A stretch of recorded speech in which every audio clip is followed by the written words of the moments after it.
Bonjour et bienvenue à Belles Lettres, votre magazine. Pour ce premier numéro de l'an 2022, je reçois pour vous les docteurs Folé Lingonda, professeur des universités, pour un entretien autour d'un thème d'actualité, les systèmes éducatifs LMD, qui constitue l'objet de sa prochaine publication, le processus de Bologne en Afrique francophone, questions approfondies et stratégies. Je vous invite à découvrir mon invité, du moins pour ceux qui ne les connaissent pas, à travers cet élément.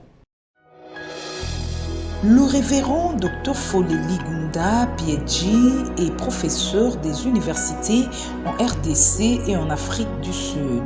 Il est le représentant légal de la communauté des églises missionnaires de restauration et pasteur titulaire de la paroisse internationale délimitée à Kinshasa. L'invité des Belles Lettres a un doctorat en missiologie et leadership en 2009 aux États-Unis, dont la thèse est publiée la même année, et un autre PhD en missiologie de Northwest University en 2016 en Afrique du Sud, sanctionné par le prix d'excellence académique dont la thèse est publiée par l'Angam en Angleterre en 2018. Missionnaire avec sa famille au Burundi de 2011 à 2017, il a servi au sein d'International Leadership University, tour à tour comme chef de département de missiologie, doyen de la faculté de théologie, secrétaire académique et recteur intérimaire. Actuellement, le révérend Dr Folé Lingonda est chargé des recherches à Northwest University en Afrique du Sud, où il dirige les travaux de thèse de 3e cycle. Il sert aussi d'examinateur des thèses de 3e cycle à Northwest University of South Africa et South Africa Theological Seminary. Il est en outre professeur à Bay Graduate University aux États-Unis et chercheur à Fuller Theological Seminary aux États-Unis. Il enseigne dans quelques universités en RDC et dirige Africa Center for Interdisciplinary Studies Kinshasa RDC. Affilié à plusieurs associations de missiologie, Dr Folé est aussi membre de Theologians Without Borders, un organisme international qui déploie des théologiens enseignés à travers le monde, et the Society of Christian Scholars, une plateforme mondiale des universitaires chrétiens. Ses domaines de recherche incluent missiologie, leadership et éducation. Chers amoureux de la littérature, bonjour. Comme annoncé, aujourd'hui je reçois pour vous le docteur Folé Lingonda, professeur des universités, pour un entretien autour d'un thème d'actualité, les systèmes éducatifs LMD, qui constitue l'objet de sa prochaine publication, le processus de Bologne en Afrique francophone, questions approfondies et stratégies. Bonjour docteur. Bonjour Laurent. Bienvenue à Belles Lettres. Merci beaucoup. C'était un plaisir de revenir ici pour la deuxième fois. Ça a toujours été un grand plaisir pour nous de vous recevoir autour de ce plateau de Belles Lettres. Quel effet ça vous fait d'être reçu pour la deuxième fois à Belles Lettres? Vous savez Laurent, revenir à Belles Lettres, c'est comme vous êtes chercheur et moi aussi, c'est vraiment une opportunité là où on peut échanger, on peut apprendre à travers les questions et on peut aussi enseigner à travers les réponses. Et c'est vraiment un grand plaisir pour moi. Depuis la première émission, je ne cesse de recevoir des messages pour dire « mais nous avons suivi votre émission, nous avons beaucoup appris ». Et alors si par cette émission, cette nouvelle émission, les gens peuvent encore apprendre, ça me ferait très grand plaisir. Okay. Notre entretien de ce jour se portera essentiellement sur le nouveau système éducatif LMD, qui est l'objet de votre future publication, le processus de Bologne en Afrique francophone, questions approfondies et stratégies. Quelle a été la motivation à la base de la rédaction de ce livre? Je crois que la motivation, c'est d'abord l'actualité. En septembre 2021, Oui. il s'est tenu à Lubumbashi, les états généraux de l'enseignement supérieur universitaire dans notre pays. Et à l'occasion, une option était levée de passer à la vitesse supérieure de l'implémentation de LMD dans toutes les universités de la République démocratique du Congo en ce début de l'année 2022. Et c'est de là où est partie la motivation, parce que déjà en 2014, dans notre pays, il y a eu une loi cadre qui a été publiée, signée par le président de la République, une ordonnance. Et tenez que depuis 2014 jusqu'à présent, disons jusqu'à septembre, le système LMD n'était pas encore effectif dans beaucoup d'universités. Et que c'était vraiment un grand besoin. Mais autour de cela, il s'est posé beaucoup de questions.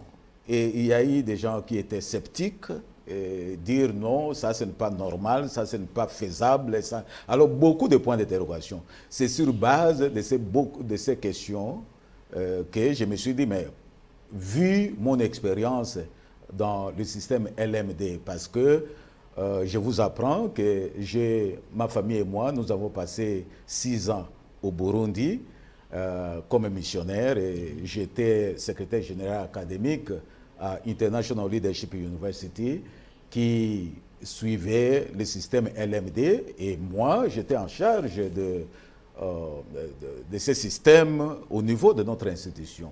6 ans, et j'ai eu à avoir des formations sur LMD, et j'ai conduit le système LMD dans notre université. Je me dis, mais pourquoi ne pas mettre cette expérience au service des autres?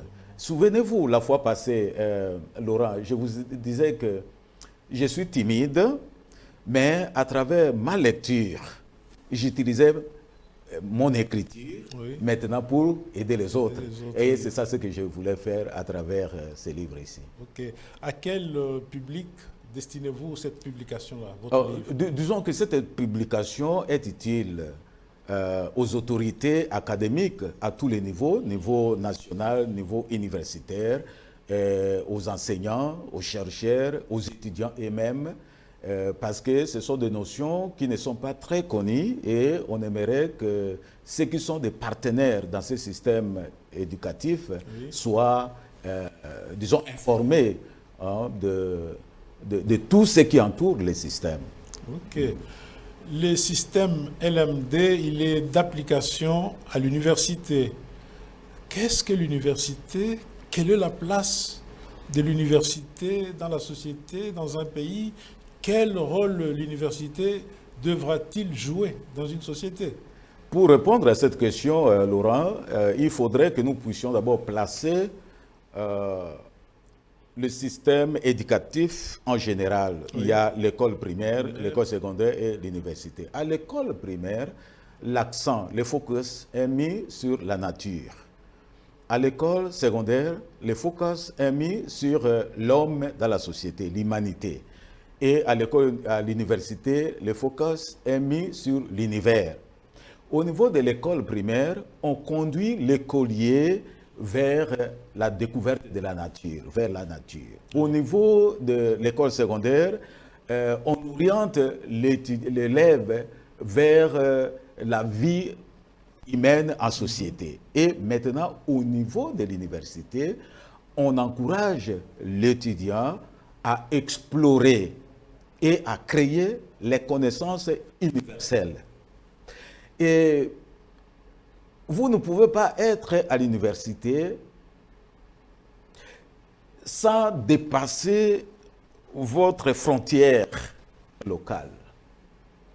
Et là, c'est là où on parle de l'univers. Oui. Et c'est là où nous trouvons des connaissances universelles. C'est à l'université d'aider l'étudiant à découvrir, à explorer, y compris à générer des connaissances universelles.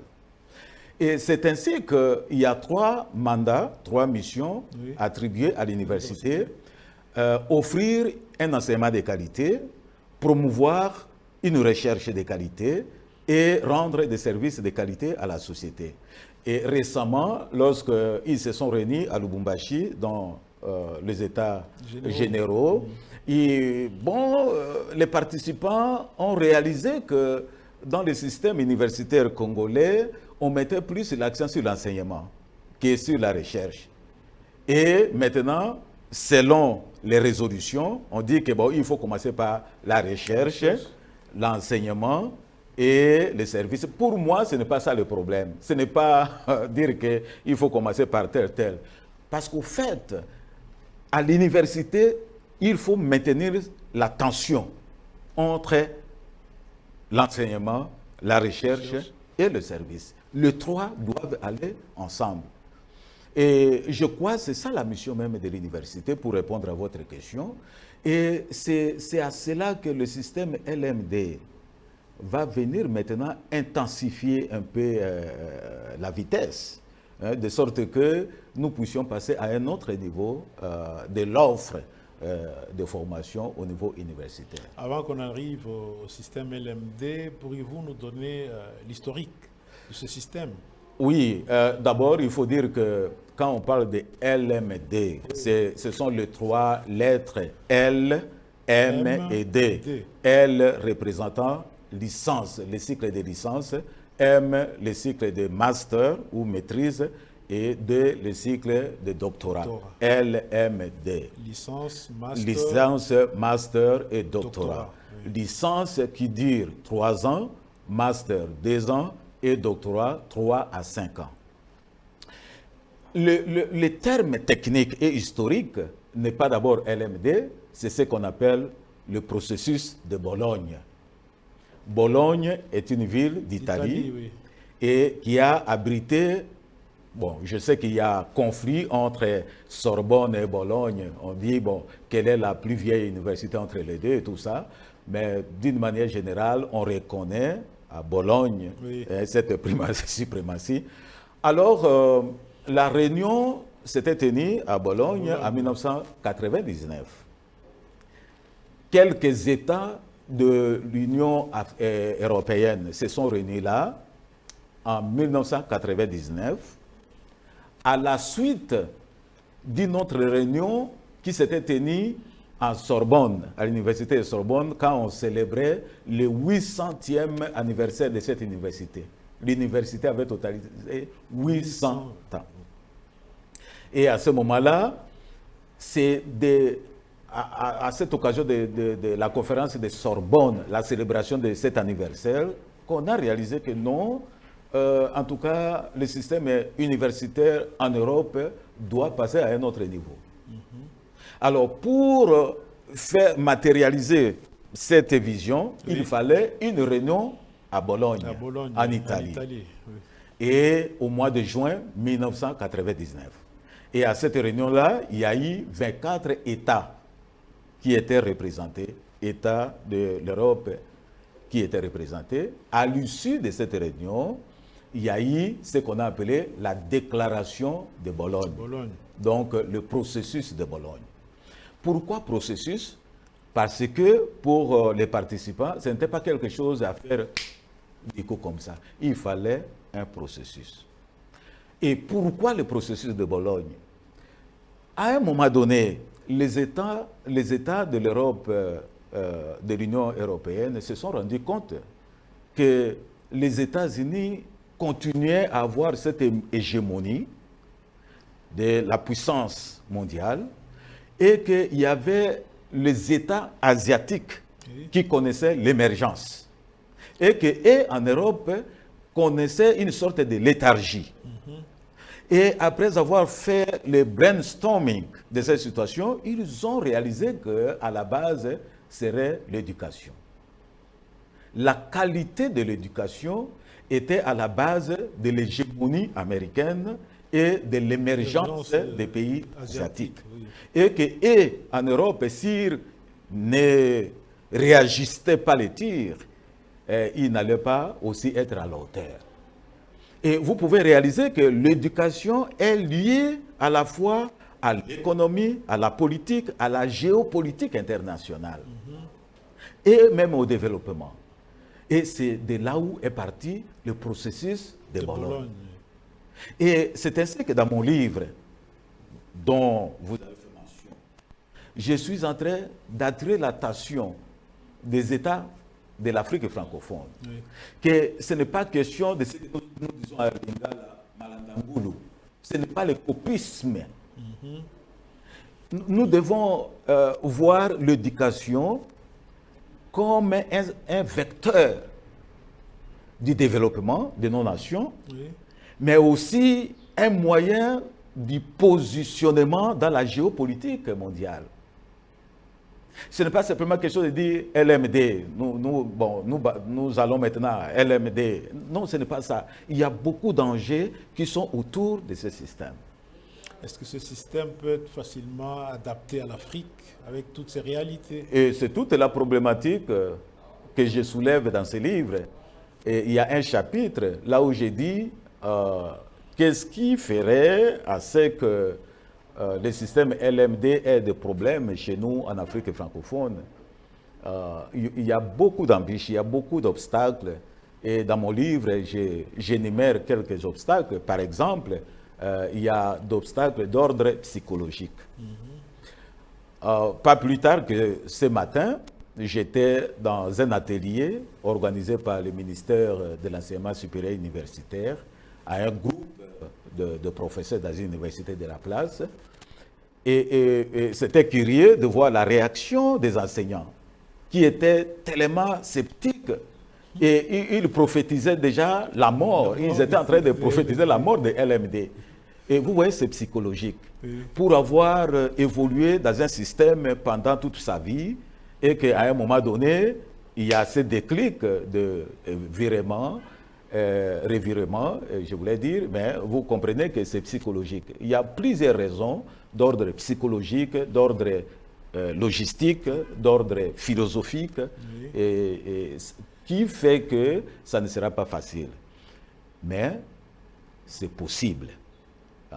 Comme je viens de vous dire ici, que j'avais fait 6 ans au Burundi, dans une université qui était née dans le système LMD. Oui.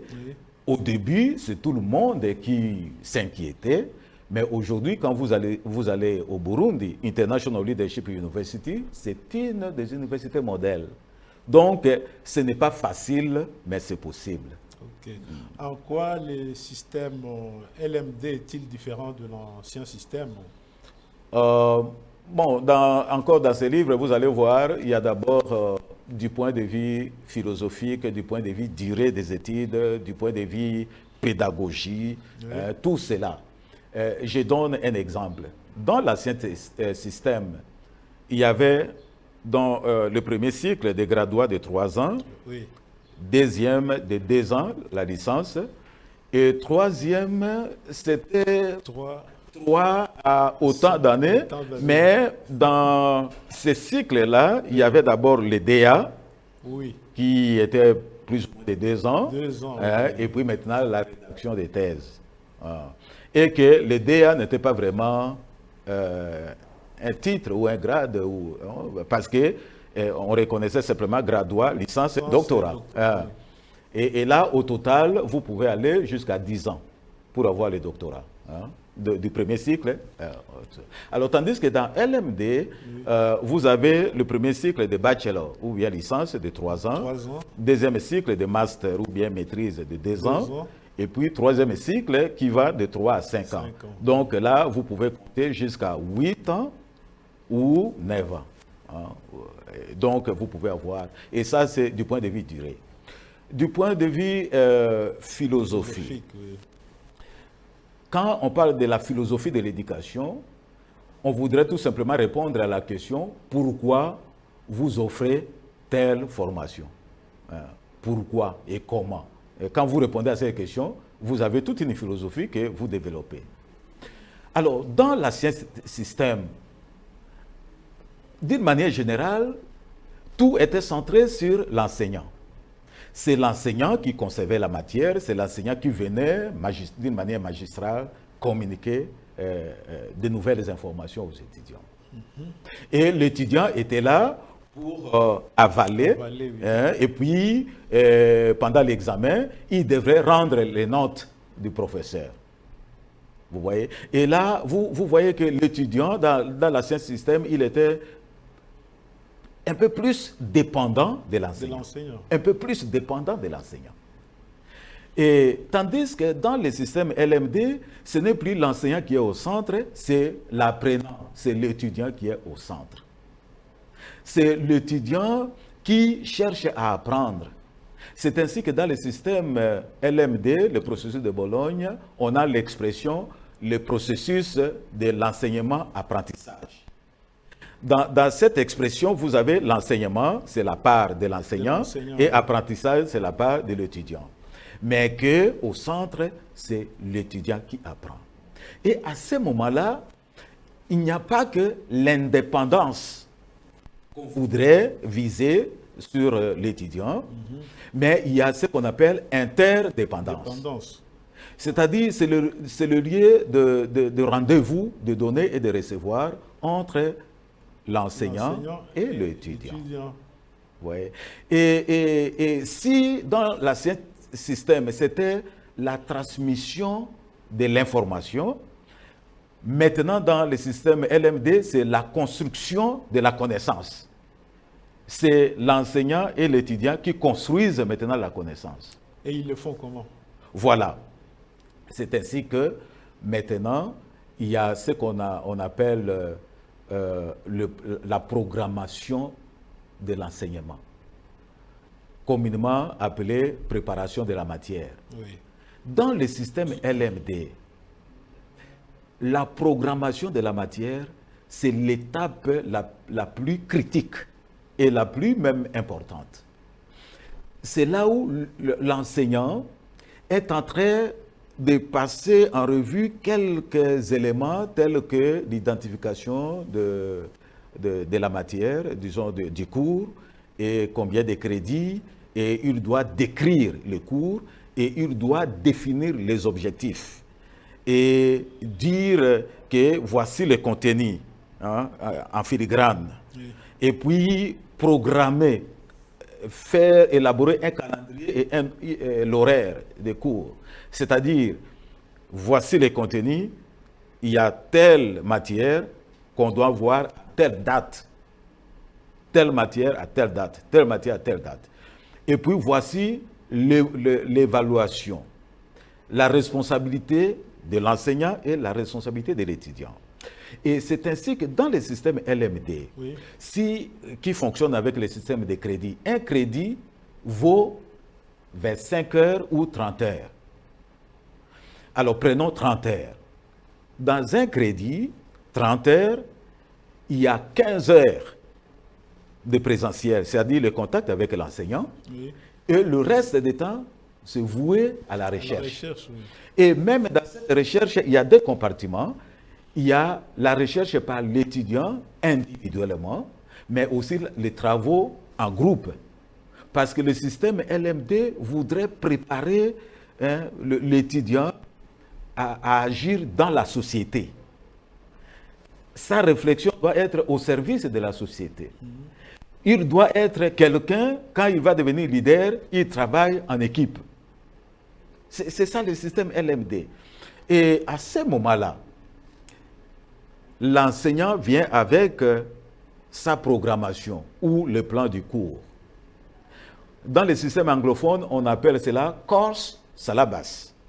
Et ce que nous appelons en français les syllabus, ce n'est pas course syllabus en anglais. Les syllabus, ce sont des notes de cours. Mais ici, on ne parle pas des notes de cours, on parle de la programmation du cours, du plan du cours. Parce que, une fois que vous donnez cela à l'étudiant, parce que l'étudiant doit avoir le plan du cours avant le début du cours. Oui. Parce qu'il y a des travaux qu'il doit faire avant le cours, pendant le cours et après avoir complété le cours. Et à ce moment, c'est comme ça que cette connaissance sera construite entre l'enseignant d'une part et l'étudiant d'autre part. Vous ne trouvez pas que ce système exige de la part de l'enseignant un certain recyclage pour qu'il s'adapte? Ah oui, normalement. C'est pour cela, dernièrement, dans l'atelier dont je vous ai parlé, il y a eu une proposition de dire que, en tout cas, il faut une école pour les professeurs. Bien sûr, nous avons ce qu'on appelle pédagogie universitaire, là où quand on a un doctorat et on donne quelques séminaires, mais je crois que pour bien s'arrimer à LMD, il faut vraiment une orientation, un renforcement des capacités des enseignants. Sinon, vous voyez, on peut changer le nom LMD, mais en réalité, on serait toujours dans l'ancien système. Est-ce qu'il y a eu recyclage des enseignants dans les universités qui ont adopté ce système? Oui, normalement. Il y en a déjà. Bon, je ne sais pas ici au Congo s'il y en a, mais quand je vous parle... L'UCC, par exemple? Bon, probablement qu'il y a eu des recyclages, probablement, mais il faut ça. Je prends l'exemple de notre expérience au Burundi. Oui. Burundi fait partie de ce qu'on appelle East Africa Community, qui met ensemble Kenya, Rwanda, Ouganda, Tanzanie, Burundi et maintenant Sud-Soudan. Et ces pays travaillent ensemble dans une région économique, une communauté économique, et puis ils ont un service qui s'occupe des universités. Et ce qu'ils appellent là-bas Inter-University Council for East Africa. Et c'est ce service-là, c'est ces conseils universitaires-là qui travaillent avec les États et avec les universités.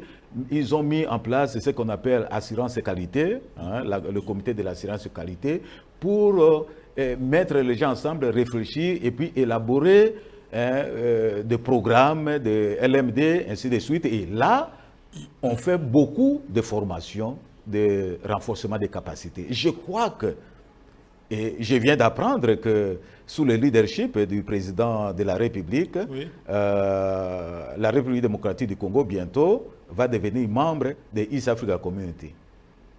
Et c'est pour dire que, en plus de français, il y aura aussi l'anglais qui va devenir la langue de communication. Et du point de vue université maintenant, nos universités devront faire partie de Inter-University Council for East Africa. Et à ce moment-là, je crois, nous aurons des opportunités pour que les uns et les autres suivent des séminaires de renforcement des capacités. Je sais que dans le système, dans le monde de l'Afrique francophone, nous avons ce qu'on appelle CAMES. Mais je ne suis pas sûr si CAMES rend des services tels que ceux que nous avons vus dans le système de East Africa Community. Ce système a-t-il fait ses preuves sous d'autres cieux? Oui, oui. C'est l'exemple que je viens de vous donner. C'est l'exemple que je viens de vous donner où Burundi était dans l'ancien système et quand ils sont entrés dans LMD, vous voyez que maintenant, il y a beaucoup de choses qui bougent. Ces petits pays qui nous entourent là, quand vous arrivez, vous voyez même que quand ma famille et moi, nous étions partis d'ici, nous avions des enfants qui étaient allés avec nous et qui sont entrés dans notre université. Et quand vous les voyez aujourd'hui, leur façon de réfléchir, c'est autre chose. Parce que dans le système LMD, comme je viens de dire, on responsabilise l'étudiant. Okay. Et puis on travaille la créativité, parce que c'est l'innovation, la créativité. C'est la recherche des alternatives. C'est ça LMD. Ce n'est pas un lieu où on doit mémoriser ce que l'enseignant a communiqué, mais c'est un lieu où on identifie un problème et puis on cherche maintenant des alternatives. Est-ce vraiment une nécessité, une urgence pour nos pays d'adopter ce système-là? Ne faudrait-il pas peut-être réadapter l'ancien système aux réalités actuelles? Bon, c'est la question qui se pose, mais moi, je pense que c'est une nécessité. Plus qu'une nécessité. Pourquoi? Parce que nous vivons un monde globalisé, oui, nous vivons un village planétaire, et puis, surtout quand vous prenez la République démocratique du Congo, de par son histoire, mais aussi sa position géopolitique, nous ne pouvons pas être dans un système qui fonctionne à vase clos. parce que nous avons une mission mondiale, notre pays. De par l'histoire, vous voyez, avec toutes les matières précieuses que nous avons ici, oui. Même quand on parle de conférence de Berlin, au mois de février ici, il y aura une grande conférence. En 1885, c'était en Allemagne, à Berlin, oui, mais cette année ici, ça sera en Belgique, à Bruxelles. Et quand vous scrutez l'histoire autour de la conférence de Berlin, vous verrez, l'enjeu était la République démocratique du Congo. Et je crois que nous ne pouvons pas rester en marge, parce que Belgique, d'où nous avons eu les systèmes graduats, tout ça, la Belgique n'est plus dans ce système, il est dans LMD. Vous voyez? Et comment nous allons travailler à vase clos? Et maintenant, s'il faut travailler en partenariat avec des universités, vous savez que ceux qui quittent ici dans l'ancien système pour entrer dans les nouveaux systèmes dans d'autres pays, oui. Ils sont pénalisés. Et le plus souvent, ils sont poussés à reprendre des années, à reprendre certaines choses. Il y a gaspillage d'années, gaspillage d'énergie, gaspillage d'argent. Et je crois que l'heure est venue pour que la République démocratique du Congo vive sa vocation universelle. Aujourd'hui, on parle de réchauffement climatique, c'est la solution congolaise à un problème mondial. Mais comment nous serons la solution congolaise à un problème, au besoin mondial si nous travaillons à vase clos? Je crois que l'heure est venue. L'heure est venue. Le processus de Bologne, comme je l'ai dit, a commencé en 1999. Et chez nous, au Congo, il y a une loi cadre qui a été signée en 2014. Mais l'application traîne le pas. Et je crois que le temps est venu. Le temps est venu. Est-ce que vous pensez que c'est le système LMD qui va permettre au Congo d'émerger? Mais je viens de vous dire que le système LMD est né de ce souci en Europe. Oui. D'essayer d'avoir une place dans la géopolitique internationale. Et le fait Nelson Mandela oui. avait dit « L'éducation est une arme oui. que quelqu'un peut utiliser pour transformer, changer le monde. » Et Romains chapitre 12, verset 2 dit « Soyez transformés par le renouvellement de votre intelligence. » Qui se fait par l'éducation. Vous voyez? Et nous ne pouvons pas dire que avec une basse qualité de l'éducation, nous pouvons être à la hauteur des enjeux. Et je crois que nous devons revoir le système éducatif au niveau international, mais ça ne sera pas du copisme, comme je venais de dire, mais ça doit être l'adaptation. On peut maintenant voir selon nos réalités, parce qu'il y a beaucoup d'obstacles, tels que je vois notre pays. Il y a beaucoup d'obstacles à la mise en place, à la mise en œuvre des LMD dans notre pays. Oui, ça peut marcher, par exemple, dans certaines villes urbaines comme ici, oui. Mais prenez l'arrière-pays. Et ça va poser des problèmes, mais c'est pour cela qu'il faut mutualiser les idées, être ensemble, voir comment faire un LMD adapté au contexte, mais qui ne s'écarte pas de la philosophie d'une éducation pour la transformation. Nelson Mandela dit que l'éducation, c'est une arme. Une arme. Oui, lui, il avait, bon, souvent quand moi je le cite, oui. Je le remets un peu en cause, surtout la métaphore des armes. Sinon, il voulait souligner l'importance. Il voulait souligner l'importance, mais moi, souvent, quand je parle dans le contexte congolais, nous savons comment l'arme a tué les gens, comment nous, pendant que nous sommes en train de parler avec vous ici, nos amis de l'Est sont dans la brousse. Et c'est pour ça, moi, j'aime plutôt parler de l'outil. L'éducation est un outil que quelqu'un peut utiliser pour transformer le monde. Malheureusement, au regard des moyens qui sont attribués à l'éducation, on a l'impression qu'on n'est pas encore conscient de cet aspect des choses. C'est ça tous les défis. C'est ça tous les défis. Et je peux profiter de votre micro oui. pour lancer un défi au président de la République. Je sais que c'est un homme qui cherche un peu d'informations. Il a d'ailleurs des services qui l'aident à avoir de l'information. Je lui lance ces défis. Je lance ces défis même à ses collaborateurs au niveau du gouvernement. Je lance ces défis au Parlement, aux députés et aussi aux sénateurs, de valoriser l'éducation. Vous prenez un pays comme Singapour. Singapour, il y a plusieurs années passées, c'était vraiment un pays pauvre. Mais aujourd'hui, Singapour est devenu un lieu stratégique mondial. Et c'est grâce à l'éducation. Et même revenant à notre pays ici, je crois que le mandat du président de la République au niveau de l'Union africaine, il avait placé à la culture, sous le signe de la culture et tout ça, la promotion de la culture. Je crois. On ne l'a pas senti. Non, je crois que s'il faut même allouer un budget conséquent, c'est le moment. Et on les félicite avec les bus qu'il vient de donner aux étudiants et tout ça. C'est bien, mais je crois qu'il faut aller un peu plus loin. Pas simplement quelque chose qui peut attirer l'attention des gens. Bon, mais je crois qu'il faut aller plus loin. Je l'encourage et j'encourage ceux qui ont la décision à penser à l'éducation. Parlons des étudiants dans ce système-là. Est-ce qu'il y a des aptitudes requises auprès des étudiants pour qu'ils s'adaptent dans ce système-là? Puisque souvent chez nous, quand quelqu'un part à l'université, il voit juste les diplômes et c'est tout. Pas de formation. Oui, mais Laurent, l'aptitude s'apprend. Moi, je suis contre. Ou prédisposition. Pas nécessairement. Pas nécessairement. Oui.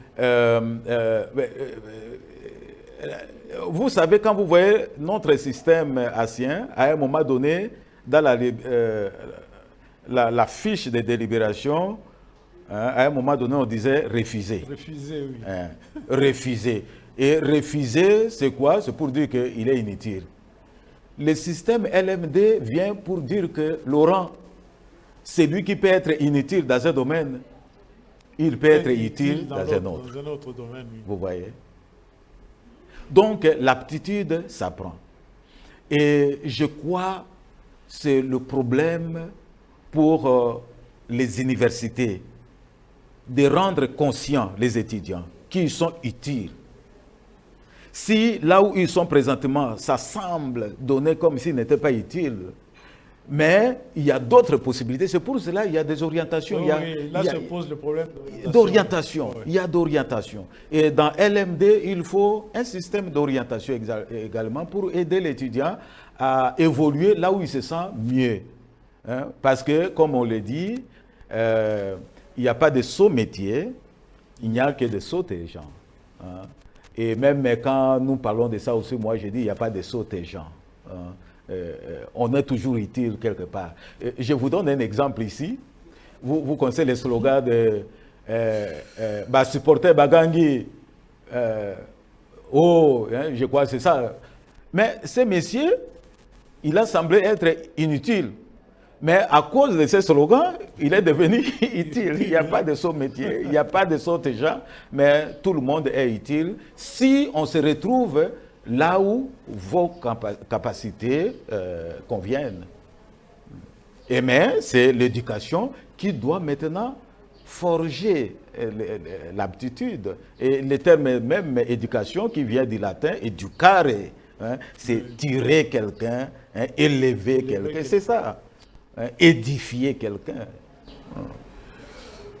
Le système LMD, c'est en fait une autre manière d'enseigner par rapport à l'ancien système. Oui.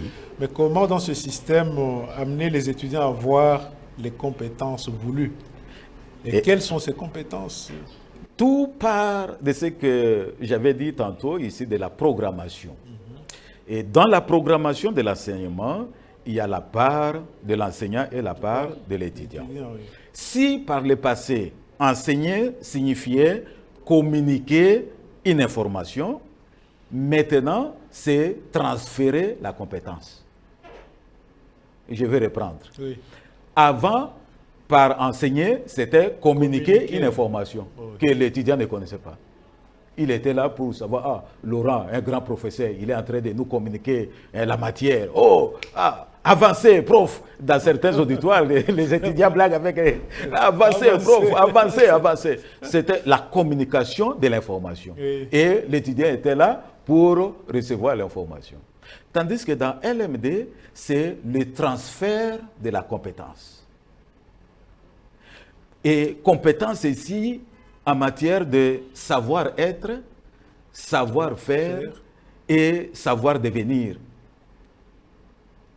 Et c'est ça la différence. Quand moi je viens pour vous communiquer l'information, tant mieux si vous avez bien retenu ou pas, ce n'est pas mon problème. Mais quand je viens pour vous transférer la compétence, je tiens à ce que vous soyez en mesure d'identifier un problème et de trouver la solution à ce problème. Et c'est ça LMD. Et c'est là où moi-même je me pose la question. Dans des auditoires à effectifs pléthoriques, Oui. parce que dans l'enseigner autrement, c'est suivre l'étudiant. Imaginez que le professeur est devant 500 étudiants. Même plus. Même plus. Mais je prends simplement, prenons 100 étudiants. Oui. Un professeur qui enseigne dans telle université, telle université, telle université, telle université, telle université, comment il va suivre d'abord les 100 étudiants de cette université avant de faire autant de ces étudiants-là de l'autre université et tout ça. Et c'est là où, en tout cas, le gouvernement ainsi que les universités doivent être interpellés pour ne pas simplement parler de LMD qui serait l'ombre de lui-même. Alors il faut mettre sur pied des mécanismes d'encadrement. Ok. Quels sont les éléments d'évaluation des étudiants dans ce système-là? Oui, dans ce système, l'évaluation s'est faite à 3 niveaux. Il y a l'évaluation informative, l'évaluation didactique et l'évaluation sommative. Dans l'information informative, c'est avant, quand vous venez dans l'auditoire, vous scrutez les attentes des étudiants. Oui. Qu'est-ce qu'ils attendent de ces cours? Parce que ça aussi, c'est une évaluation pour savoir quelles sont les attentes des étudiants et avec ces attentes, vous serez en mesure d'orienter également l'enseignement. Et il y a l'évaluation didactique.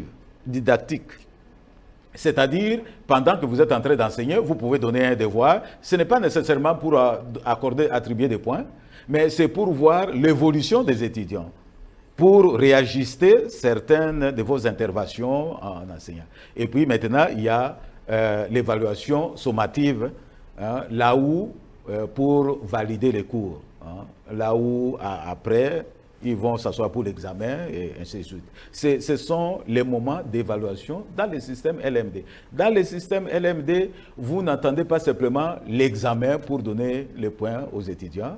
Il y a une évaluation pour avoir scruté les attentes des étudiants, Oui. pour bien orienter l'enseignement. Il y a l'évaluation didactique pour savoir où sont les étudiants et pour essayer de mettre l'accent où il faut mettre. Et puis, il y a l'évaluation sommative maintenant pour valider les cours. Et dans cela, il n'y a pas que des théories que vous évaluez, Oui. mais il y a la compétence. C'est ainsi que dans le système LMD, on parle de descripteurs de Dublin. Parce qu'en Irlande, il s'était tenu, c'était en 2005. Les États européens se sont réunis maintenant pour dire, bon, comment définir les compétences que nous visons en LMD. Et ils ont identifié 5 compétences. Oui. C'est-à-dire, quand vous dispensez n'importe quel cours, il faudrait que l'étudiant sache comment acquérir des connaissances, comment juger des choses, comment communiquer, comment apprendre. Et ce sont là les 5 compétences, dans n'importe quelle matière. votre cours doit aider l'étudiant à acquérir ces 5 compétences. Parce que s'il acquiert ces 5 compétences, même à votre absence, il va lui-même générer des connaissances. Vous voyez? Et c'est pour cela que je vous ai parlé de la différence entre communiquer l'information et transférer la compétence. Je pense que les compétences requises là, ce sont des compétences que chacun de nous doit développer dans la vie. Exactement. Pas seulement à l'université. Exactement. Exactement. Et c'est pour cela même dans LMD, Oui. dans l'ancien système, on tient souvent au diplôme qu'on aura accumulé. Oui. Mais Alors, dans les LMD, on tient également compte de l'expérience. Vous voyez? Et c'est pour cela, dans LMD, on parle de l'éducation continue, l'éducation de la vie. On valorise ce que vous apprenez ailleurs, l'expérience que vous avez cumulée. Et quand je prends l'exemple de votre chaîne ici, c'est dit à quoi? C'est parti à partir des besoins. Le promoteur ici a vu un besoin, parce qu'il y a beaucoup de chaînes dans la ville. Tout à fait. Mais pourquoi une autre chaîne? C'est-à-dire qu'il y avait un hiatus dans d'autres chaînes. Et maintenant, les promoteurs ont vu, ils ont dit, bon, je crois que pour combler ces vides-là, nous devons mettre en place une chaîne de télévision pour faire ceci. Ce n'est pas le copisme, mais c'est une compétence qui est exercée pour résoudre un problème qu'on a identifié. Quand vous voyez des églises par-ci, par-là, ici, le plus souvent, ce n'est pas pour combler les vides. C'est simplement comme un gagne-pain ou bien je ne sais pas quoi. Alors que dans LMD, ce n'est pas le malandangulu. C'est valoriser le potentiel qui existe en vous et le mettre au service de la société.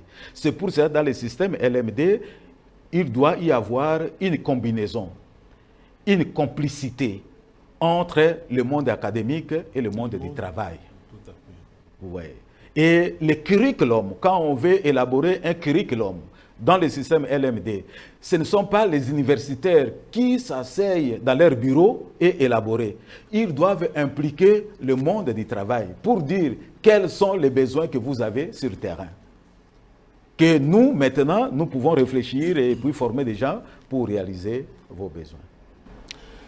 J'ai vu là que vous avez écrit un autre ouvrage qui s'intitule « Produire un mémoire de licence LMD de standard international sans stress, un guide de recherche destiné aux étudiants de toutes les disciplines scientifiques ».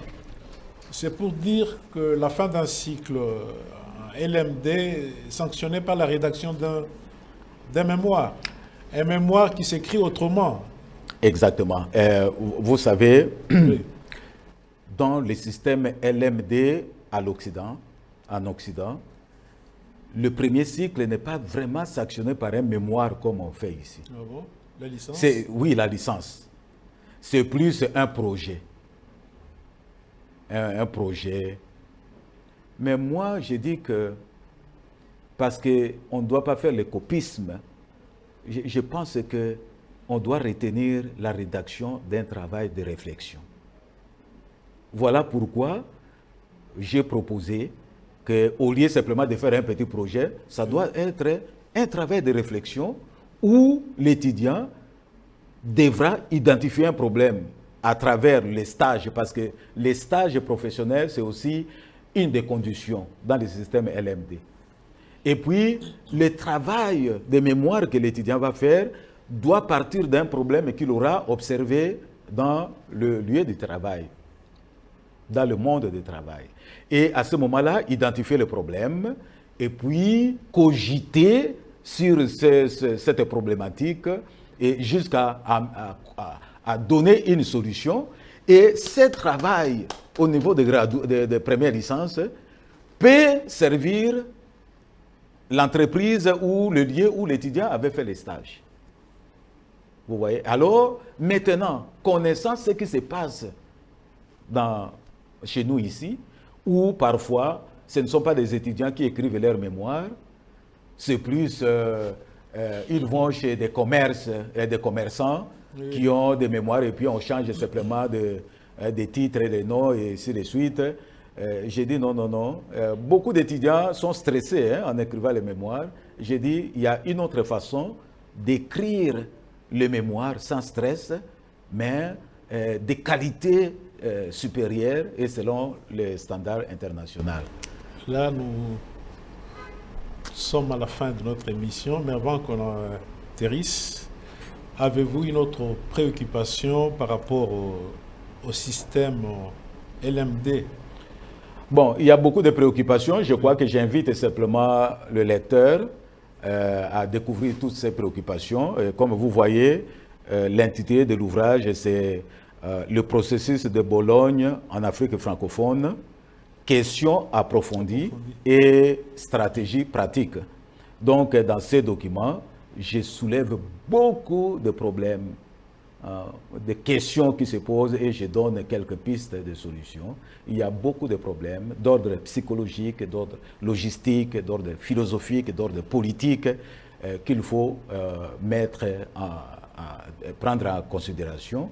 Et j'insiste aussi en disant que s'il n'y a pas un service d'assurance qualité, de contrôle de la qualité, oui, dans chaque institution, LMD ne sera que l'ombre de lui-même. Alors, je crois qu'il faudrait prendre en considération l'aspect enseignement, recherche, service, et dans ce que nous voulons faire. Quand est-ce que le livre sera disponible? La semaine prochaine. L'éditeur vient de me dire que la semaine prochaine, le livre sera disponible et je crois qu'on pourra organiser une cérémonie de vernissage pour mettre cela à la portée du public. Et vous serez invités. Merci. Le plaisir a été pour nous d'échanger avec vous. Merci. Nous vous disons merci pour avoir répondu à notre invitation et surtout pour avoir éclairé la lanterne de téléspectateurs sur LMD, oui, ce système éducatif qui est en vogue pour le moment et qu'on cherche à implanter dans notre pays. Oui.